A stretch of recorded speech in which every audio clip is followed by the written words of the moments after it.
Itu masih kecil nanti itu sama mama. Ya. Jadi itu yang di sebelah aku itu bukan mama.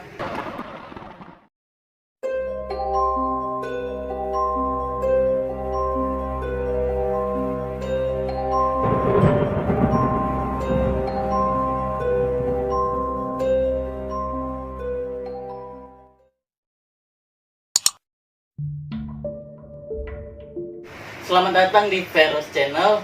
Pada hari ini di acara Ngobrol Misteri. Saya berkolaborasi dengan YouTubers Medan yang bernama Lilims. Halo Lilim. Halo. Saya penasaran nih, pengalaman apa aja sih yang pernah dialami? Ya kalau aku sih lebih kayak nggak secara ini ya, nggak secara real. Jadi lebih ke kayak saya masuk ke alam sana. Di alam astral ya? Iya, jadi kayak malam aku tidur, aku kayak bangun, Ya. bangun tapi kondisinya itu bukan kondisi alam hidup aku. Berarti ruhnya berada di alam itu ya? Ya seperti itu lah, jadi ke alam sana. Dan yang kulihat di sekitarannya itu udah bukan keluarga aku gitu, tapi udah makhluk-makhluk yang entah aku nggak tahu siapa. Jadi makhluk apa aja sih yang pernah kamu lihat di dalam dimensi astral itu? Lebih ke kayak macam-macam sih. Jadi pas aku bangun itu di samping aku kan, aku waktu itu masih kecil kan, itu sama mama. Ya. Jadi itu yang di sebelah aku bukan mama, bukan mama. Jadi siapa? Iya, aku juga nggak tahu karena dia hadapnya tuh hadap belakang gitu. Oh, ke belakang. Jadi aku tidur sini, dia hadapnya ke sana. Nah gitu aku bangun, dia dibuka pintu kamar itu kayak ada 2 penjaga di depan kamar. Terus di lorong kamar aku itu ada 3 cewek berbadan besar, putih, baju putih gitu, jalan sini jalan sana. Terus aku keluar rumah, ada banyak anak-anak gitu, tapi aku nggak tahu siapa. Jadi yang 2 penjaga itu sosoknya kemana? Besar gitu, Besar, ya? kayak apa ya, dia lebih ke kayak tentara itu loh, kayak apa sih yang jaga-jaga, penjaga tentara-tentara kayak kerajaan-kerajaan gitu. Jadi dia ada pegang kayak gitu gitu, bener-bener kayak bener-bener penjaga kerajaan, penjaga pintu itu gitu. Jadi pernah nggak di mimpi di apa ketindihan gitu, kayak ditindih sama? Ketindihan, kalau tindih sih enggak ya, lebih ke kalau tindih nggak pernah, lebih ke kayak dipeluk. Oh, dipeluk. Jadi dipeluk itu nggak bisa bergerak gitu ya? Iya, nggak bisa bergerak. Jadi aku bisa melihat tangan dia tuh kondisinya tuh kosong, kayak orang bekas kebakaran ya. Terus itu sampai aku berusaha lah, pasti berusaha untuk lepas. Aku berusaha lepas, terus ya setelah itu kebangun. Dan ya begitu aku mencoba untuk melihat ke belakang, itu dinding dan tidak ada siapa-siapa. Oh, jadi kalau pengalaman di sekolah itu sering nggak? Kalau di sekolah sih nggak pernah sih, karena mungkin karena kondisinya kalau pagi aku nggak ngerasain apa. Lebih ke malam. Malam ya. Jadi sampai sekarang masih pernah ngalami hal seperti itu? Sih kalau sekarang sih yang mudah-mudahan udah nggak aneh. Lebih ke kayak merasakan adanya itu, tapi kalau kondisinya itu kuat, auranya kuat ya, aura roh itu kuat ya, mungkin rasa sih gitu. Tapi kalau pas aku seperti sekarang biasa aja sih, aku nggak merasakan apa-apa. Lebih ke malam ya, tekanan malamnya. Jadi kalau siang mungkin tekanan dari roh itu kan belum kuat banget. Belum kuat ya. Jadi aku nggak merasakan. Pernah nggak ngalami seperti kerasukan gitu? Nah itu lucu. Aku justru pernah mau mencoba untuk kerasukan, tapi nggak bisa. Karena kan memang dikata, aku ada beberapa juga diajak orang tua ya untuk melihat-lihat. Taulah kalau orang Cina Medan itu kan, mama-mama suka banget itu bawa-bawa ke sana gitu kan. Nah adalah katanya aku ada penjaganya dan segala macam. Nah terus dibilangnya aku bisa itulah kerasukan dewa-dewa gitu. Nah pengen lah aku coba, aku kan ikut perkumpulan orang-orang yang bisa begituan, yang bisa ngapain, bisa masuk dewa itu, yang kalau udah dengar lagu-lagu dewa itu kan nari-nari lah mereka kan. Nah jadi aku mau coba, tak bisa. Makanya aku rasa memang aku nggak cocok sih ke sana gitu. Cuma mungkin hanya dikasih kondisi bisa merasakan aja gitu, kayak feel gitu. Merasakan ya. Berarti melihat itu nggak pernah ya? Melihat dan kerasukan enggak. Melihat sih memang dulu melihat hanya sekedar kayak lewat gitu doang gitu. Kayak kelebet bayangan hitam gitu ya? Bayangan hitam atau ada barang jatuh dari atas, kayak mungkin kayak kalau dengar kata sih katanya tuh kalau ada yang lempar guna-guna gitu kan, kayak ada yang jatuh ya, kayak sekilas hanya kayak jatuh gitu doang, lalu dicari lihat tuh gak ada barangnya, hanya kayak gitu doang. Berarti pernah diguna-guna gitu ya? Pernah sih. Keluargaku ya diguna-guna memang, jadi udah kayak makanan sehari-hari lah yang mungkin. Jadi rumah aku dulu tuh banyak banget hantunya, udah ditanam banyak banget. Sampai sekarang? Udah pindah rumah. Udah pindah rumah. Jadi udah nggak ada hantunya. Cuma kalau yang lengket ke badan ada sebelumnya. Sebelumnya tuh ada gundurwonya. Jadi pas diguna-guna itu nggak dibawa ke dukun gitu atau? Ada cari ke dukun, terus mungkin kalau ada ketemu satu orang pintar, kan dia sanggup lepasin satu aja. Yang paling kuat si Gundo ini dia nggak sanggup, terlalu kuat katanya. Kalau aku melepas si Gundo ini, dia yang mati. Jadi dia nggak berani, terlalu kuat. Sampai sekarang masih? Udah nggak ada. Akhirnya udah menemukan orang pintar yang hanya sanggup gitu. Terungkaplah kenapa aku jomblo sampai sekarang. Jadi masih jomblo nih? Ya iya, gimana lagi ya kan?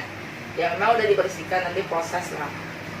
Jadi nggak ada pengen cari yang baru? Pasti mau, tapi ya kehendak Tuhan lah ya tuh ya. Aku namanya cewek, masa mencari? Dicari dong. Oh iya, betul.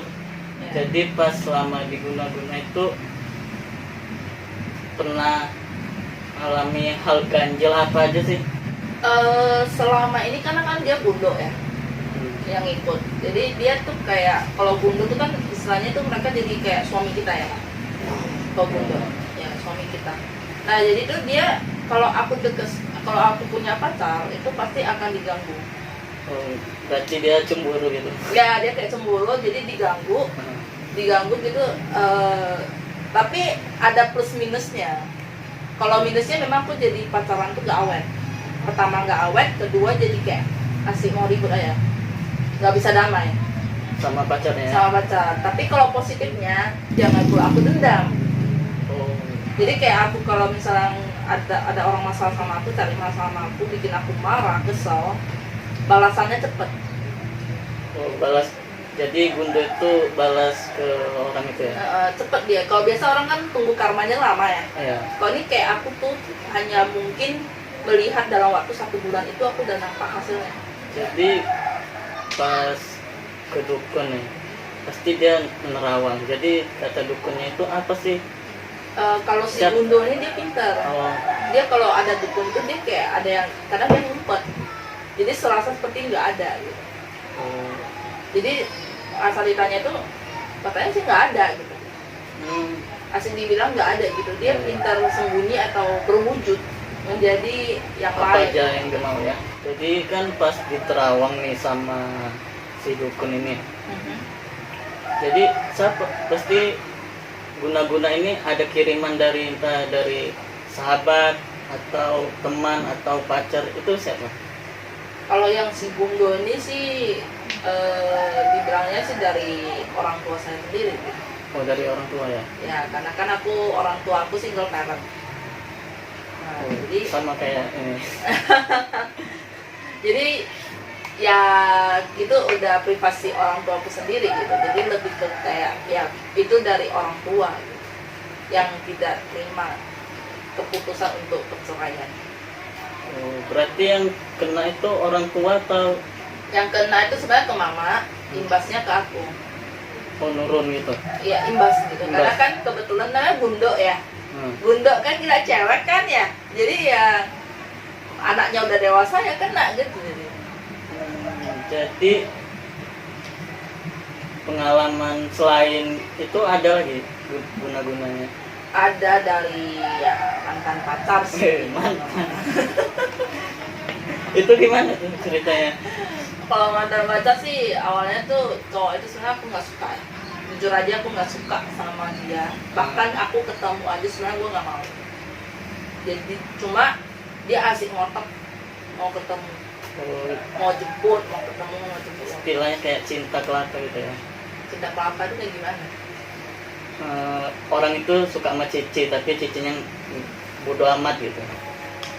Menghindar malah, bukan bodo amat lagi. Oh, menghindar.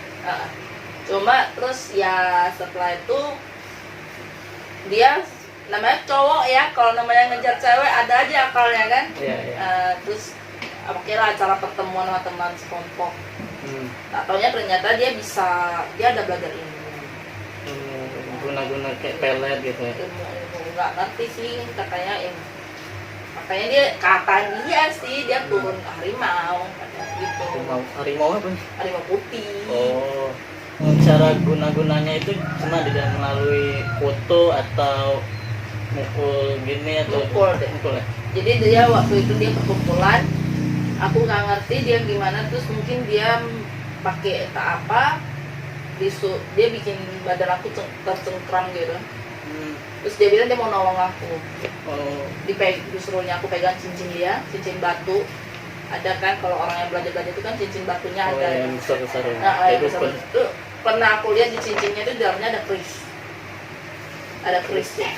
Jadi disuruhnya aku pegang, malah makin berat badanku. Aku bilang makin berat, bukan makin sembuh. Ya. Terus dia bilang, sini aku bantu. Sini aku bantu. Langsung disapu gini, sapu turun. Masih berat juga tuh. Langsung makin ambruk. Nah dari situ aku kena ya.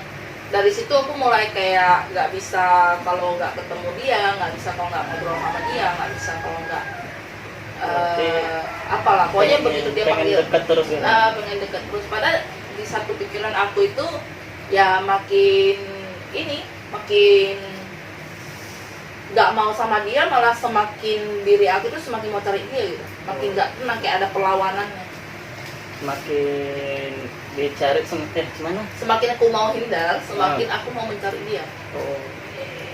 Jadi itu cara melepaskan guna-gunanya itu Nah gimana, kebetulan memang waktu itu mamaku tuh ada merasakan kejanggalan dari aku, karena kan aku tipikal yang agak bisa dibilang tuh nggak gitu gampang. Ya. Jadi langsung dibawa ke dukun, terus dilepasinnya gitu, disuruhnya beli jeruk, terus ditaruh di jangkau kaki. Jeruk biasa, jeruk purut. Jeruk purut lah, Oh. kalau dukun pakai, nggak mungkin pakai jeruk nipis. Biasa Betawi kan? Nanti kita pakai jeruk ponkam aja lah ya, yang warna oranye. Itu jeruk purut, terus di dempol kaki, ditariknya keluar. Itu jeruk memang bawaan dari kami. Disuruhnya beli, terus disuruhnya aku potong sendiri. Katanya aku nanti dibilangnya aku yang bikin katanya gitu. Jadi bagusan kamu potong sendiri. Nanti dibilang aku akal-akalan katanya. Ya udah dipotong. Aku pertama masih belum ada apa-apa. Katanya dipotong sampai hancur. Sampai habis gitu Ya sampai habis. Nampak lah tuh kayak sirip, tulang. Itu katanya itulah yang ditanam ke badan kamu yang akhirnya kamu nggak bisa lepas. Jadi setelah dilepas, apa ada masih perasaan ke dia? Ya karena memang dari awal tuh nggak ada perasaan apa-apa, karena dipaksa oleh namanya dipasang guna-guna itu, ya udah nggak ada rasa apa-apa. Bahkan aku nggak mau ketemu dia sama sekali lagi gitu. Berarti udah nggak ada miskomunikasi gitu. Ya begitu aku udah mulai bisa berani tekan kata blok sih, lebih ke blok gitu, blok WA selesai, Semua di blok. semua di blok.